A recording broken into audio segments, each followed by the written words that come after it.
जय हिंद। बहुत बहुत स्वागत है एक बार फिर से आप सभी का बीए सेमेस्टर वाला में। आज की क्लास तो बहुत ही शानदार होने वाली है, क्योंकि आज के इस क्लास में हम लोग कवर करेंगे बीए 6 सेमेस्टर होम साइंस यानी गृह विज्ञान का पेपर 1 है। ठीक है, आप लोग ध्यान रखेंगे BA 3rd year 6 semester home science, ठीक है, यानी गृह विज्ञान का पेपर 1 है।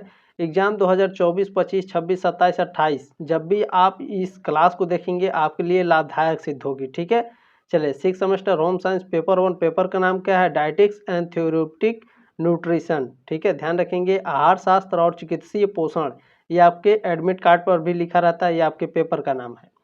मॉडल पेपर 7 है। ऑलरेडी मैंने 6 मॉडल पेपर दे दिए हैं और पेपर भी मैंने सॉल्व कराया है। ठीक है, तो इस क्लास को अटेंड करने के बाद 7वें मॉडल पेपर को आप लोग जा करके, ठीक है, प्लेलिस्ट का लिंक दिया गया है डिस्क्रिप्शन बॉक्स में, जा करके जितने भी पेपर सॉल्व कराए हैं पेपर भी देख लीजिएगा। ठीक है, कि किस तरह से एग्जाम में प्रश्न पूछे जाते हैं, और मॉडल पेपर तो मोस्टली अटेंड कर लीजिएगा, क्योंकि मॉडल पेपर से ही आपके एग्जाम में प्रश्न आ रहे हैं, तो ध्यान देंगे। ठीक है, चले top 50 most important question answer है।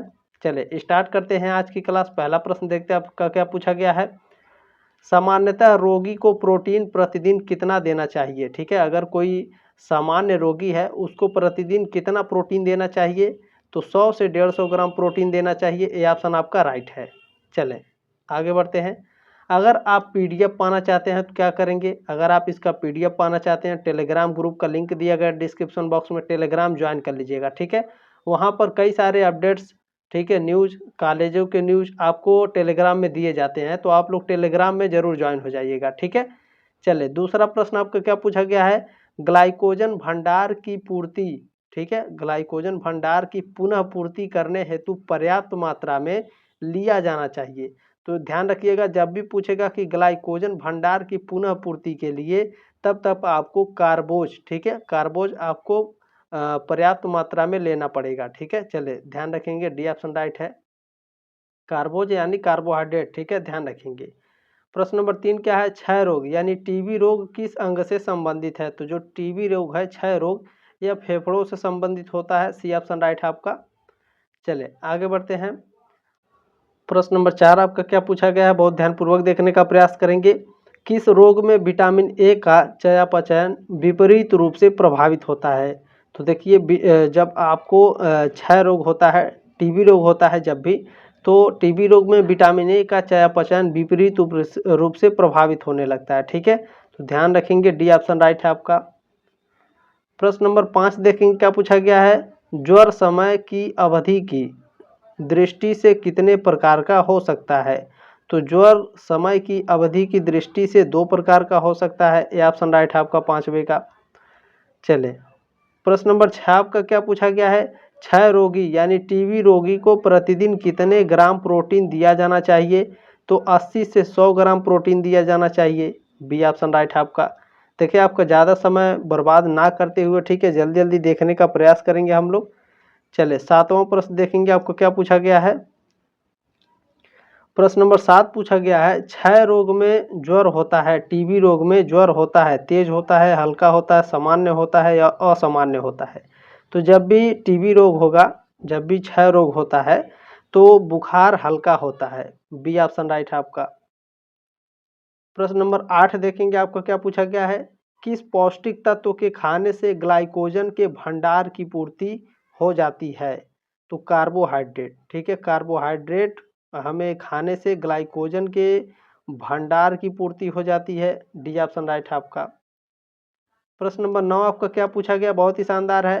मोतीझरा रोग किस अंग से संबंधित है? मोतीझरा रोग छोटी आंत से संबंधित है। बी ऑप्शन राइट है आपका।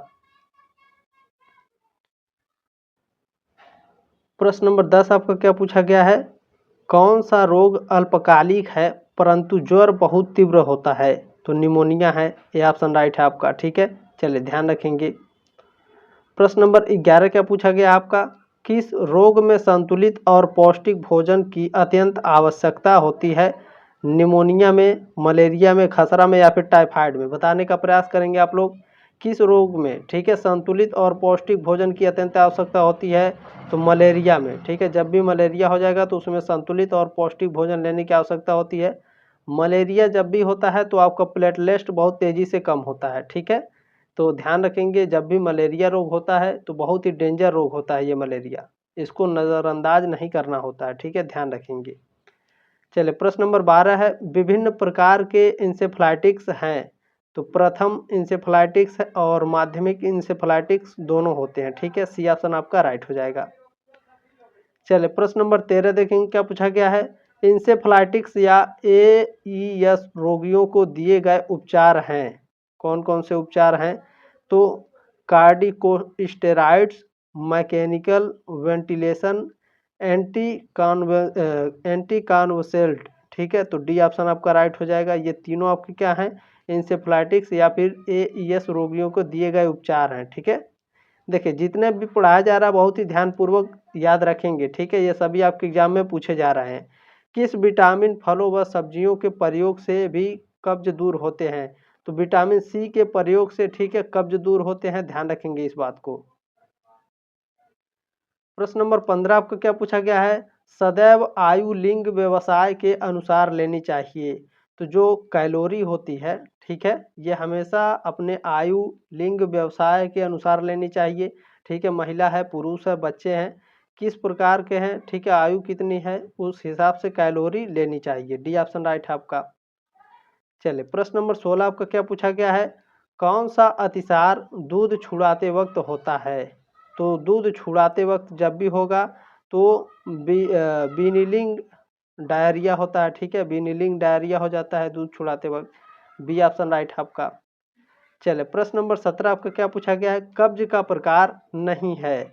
तो देखिए मरोड़ वाला कब्ज जो होता है मनोवैज्ञानिक कब्ज आपका, ठीक है, कब्ज का प्रकार नहीं है, बी ऑप्शन राइट है आपका।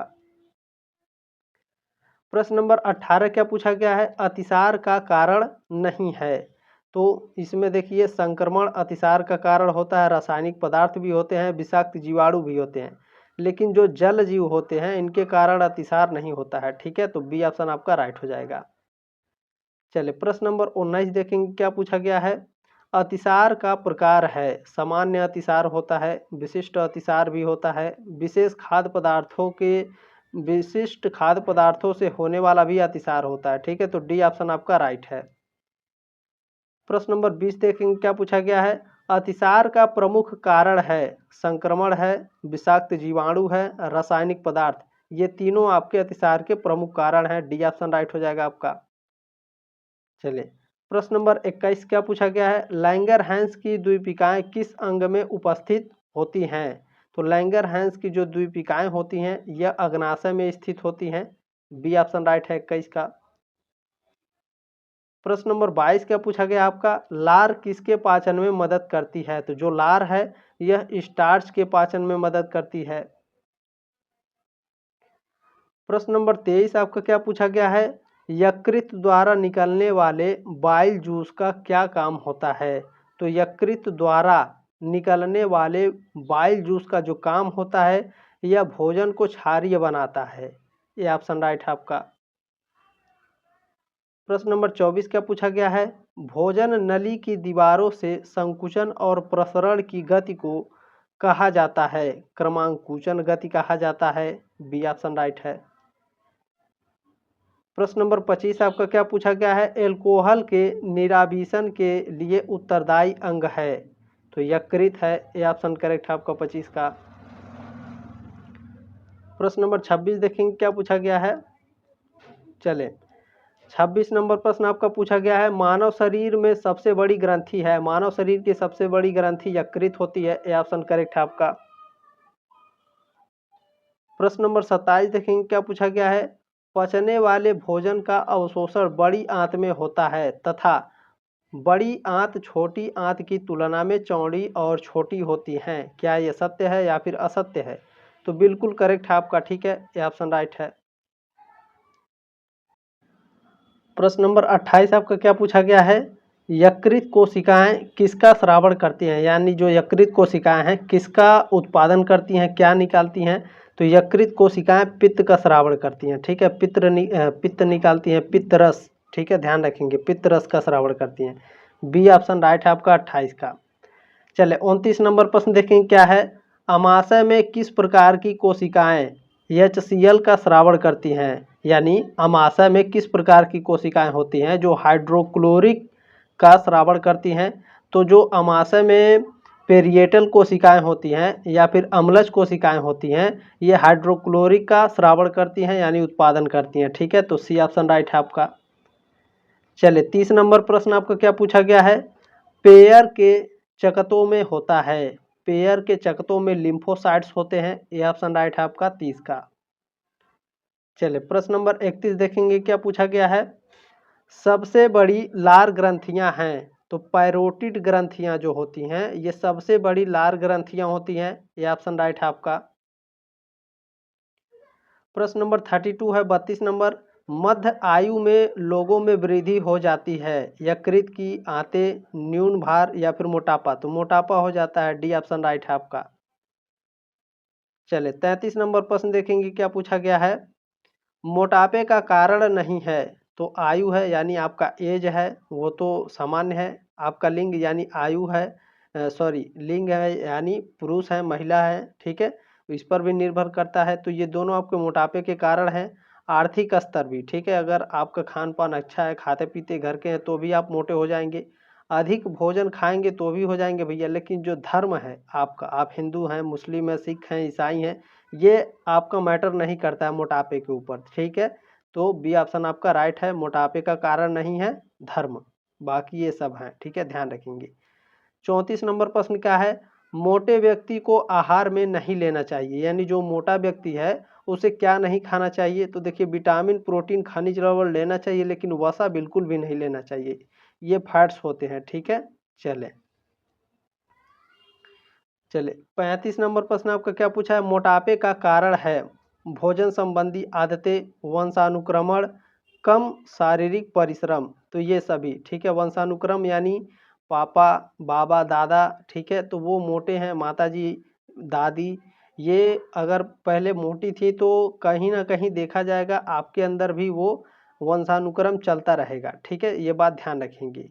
भोजन संबंधी आदतें भी होती हैं, ठीक है, चाउमीन, बर्गर, जब भी आप फास्ट फूड खाएंगे तो वो सबसे ज़्यादा फास्ट फूड में आपका फैट्स होते हैं, ध्यान रखिएगा। और जो फास्ट फूड होते हैं उनको स्लो पॉइजन बोला जाता है, वो धीरे धीरे आपको, ठीक है, बहुत सारी बीमारियां दे देते हैं, ध्यान रखेंगे इस बात को।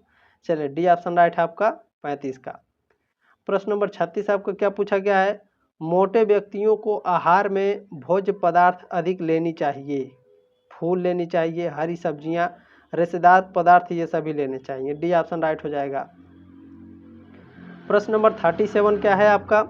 मोटे व्यक्तियों को अपना शारीरिक भार कम करने के लिए कितने कैलोरी का भोजन कम लेना चाहिए। 1000 कैलोरी का भोजन कम लेना चाहिए, डी ऑप्शन राइट है। प्रश्न नंबर 38 क्या है आपका। शरीर की किस स्थिति में शरीर का भार आवश्यकता से 10% बढ़ जाता है, तो अधिक भार में। ठीक है, बी ऑप्शन राइट है। ये कॉमन क्वेश्चन है, ध्यान रखिएगा, ये प्रश्न आपके एग्जाम में पूछ चुका है और हर एग्जाम में हर कॉलेज में पूछ रहा है, ये भी ध्यान रखेंगे। ठीक है, शरीर की किस स्थिति में शरीर का भार आवश्यकता से 20% बढ़ जाता है, बताने का प्रयास करेंगे। बिल्कुल मोटापे में, ये ऑप्शन राइट है आपका। प्रश्न नंबर 40 आपको क्या पूछा गया है। उच्च रक्तचाप यानी हाई ब्लड प्रेशर के रोगी को आहार किस प्रकार का देना चाहिए, तो इसे संतुलित आहार देना चाहिए। ठीक है, ये ऑप्शन राइट है आपका। चलिए 41 नंबर प्रश्न आपका क्या पूछा गया। उच्च रक्तचाप यानी हाई ब्लड प्रेशर के रोगी के लिए वर्जित है, बीड़ी सिगरेट वर्जित है, मांस मुर्गा वर्जित है, घी मक्खन भी वर्जित है। ठीक है, डी ऑप्शन राइट हो जाएगा आपका। प्रश्न नंबर 42 क्या पूछा है। 42 नंबर। उच्च रक्तचाप यानी हाई ब्लड प्रेशर का लक्षण है चक्कर आना, सिर में दर्द, उल्टी होना, ये सभी क्या है, हाई ब्लड प्रेशर के लक्षण है। ठीक है, डी ऑप्शन आपका करेक्ट हो जाएगा। प्रश्न नंबर 43 क्या है। निम्न में से उच्च रक्तचाप का कारण है। ठीक है, इन चारों में से, इन तीनों में से कौन हाई ब्लड प्रेशर का कारण है। सामाजिक कारण है, धार्मिक गतिविधियां हैं, धूम्रपान तथा मदिरापान है। तो इसमें से आपका कौन सा सही होगा। धूम्रपान तथा जो मदिरापान है इसके कारण हाई ब्लड प्रेशर हो जाता है, यानी जो शराब का सेवन करते हैं, बीड़ी सिगरेट गांजा, ये इन सभी चीज़ों का जो सेवन करते हैं उनका ब्लड प्रेशर बढ़ जाता है। ठीक है, ध्यान रखेंगे इस बात को। चलिए प्रश्न नंबर 44 क्या है आपका, निम्न में से उच्च रक्तचाप का कारण नहीं है। हाई ब्लड प्रेशर का कारण क्या नहीं है। देखिए मानसिक तनाव के कारण आपका रक्तचाप बढ़ जाएगा। ठीक है, टेंशन लेंगे तो आपका ब्लड प्रेशर बढ़ जाएगा। ठीक है, धूम्रपान और मदिरापान के कारण और मोटापे के कारण भी आपका रक्तचाप बढ़ जाएगा। पौष्टिक भोजन अगर आप खाएंगे तो आपको उच्च रक्तचाप नहीं होगा, हाई ब्लड प्रेशर नहीं होगा। प्रश्न नंबर 45 क्या पूछा गया है, सामान्य ब्लड प्रेशर रीडिंग क्या है। सामान्य ब्लड प्रेशर रीडिंग, देखिए ये कॉमन क्वेश्चन है, ये भी हर एग्जाम में हर बार पूछा जा रहा है, हर कॉलेज में पूछा जा रहा है, ध्यान रखेंगे। ये ऑप्शन राइट है, 120/80 होता है। ठीक है, चले प्रश्न नंबर 46 क्या पूछा गया है, ब्लड प्रेशर रीडिंग लेने के लिए किस हाथ का प्रयोग किया जाता है। बाएं हाथ का प्रयोग किया जाता है या फिर दाएं हाथ का प्रयोग किया जाता है। तो बहुत ही कॉमन क्वेश्चन, अगर आप थोड़ा दिमाग लगाएंगे तो आप बिल्कुल इसका उत्तर दे सकते हैं। बिल्कुल बाएं हाथ का, जिधर आपका दिल का धड़कन है उधर वही हाथ आपका ब्लड प्रेशर रीडिंग में लगाया जाता है, ये बात ध्यान रखेंगे। ठीक है, चले ये ऑप्शन आपका राइट है। प्रश्न नंबर 47 क्या है, मानव की आकार नली लगभग कितने फीट लंबी होती है। 30 फीट लंबी होती है, ये ऑप्शन राइट है आपका। प्रश्न नंबर 48 देखेंगे, 48 नंबर क्या है, थायराइड ग्रंथि में 4 छोटी ग्रंथियों को जाना जाता है, पैराथायराइड ग्रंथि के रूप में जाना जाता है। सी ऑप्शन राइट है आपका 48 का। प्रश्न नंबर 49 देखेंगे, क्या पूछा गया है, निम्नलिखित में से कौन सी ग्रंथि लिंगी यानी सेक्स हार्मोन स्रावित करती है। तो जो अधिवृक्क ग्रंथि है यह सेक्स हार्मोन को स्रावित करती है, ये ऑप्शन राइट है आपका 49 का। चलिए प्रश्न नंबर 50 क्या पूछा है, लैक्टेशन, ठीक है, लैक्टेशन हार्मोन का स्रावण कहाँ से होता है। तो लैक्टेशन जो हार्मोन होता है यह पिट्यूटरी ग्रंथि से स्रावण होता है। ठीक है, और यह स्तन ग्रंथि को उत्तेजित करता है। ठीक है, चलिए मैं आपको नोट्स के माध्यम से समझा रहा हूँ, आपको काफ़ी अच्छे से समझ में आ जाएगा। ठीक है, देखें लैक्टेशन हार्मोन का स्राव मुख्यतः पिट्यूटरी ग्रंथि यानी पीयूष ग्रंथि से होती है। पिट्यूटरी ग्रंथि के अग्रभाग, ठीक है, यानी जो आपका लैक्टेशन हार्मोन है यह पिट्यूटरी ग्रंथि के अग्रभाग से प्रोलैक्टिन नामक हार्मोन का स्राव होता है। ठीक है, जो स्तन ग्रंथियों को उत्तेजित कर दूध उत्पादन को प्रोत्साहित करते हैं। ठीक है, अच्छा कमेंट करके बताइएगा क्लास कैसी है। ठीक है, जानकारी आपको अच्छी लगी तो आगे जरूर शेयर कर दीजिएगा व्हाट्सएप पर अपने दोस्तों के साथ। जल्दी मिलते हैं आपके नेक्स्ट मॉडल पेपर में, तब तक के लिए जय हिंद, वंदे मातरम।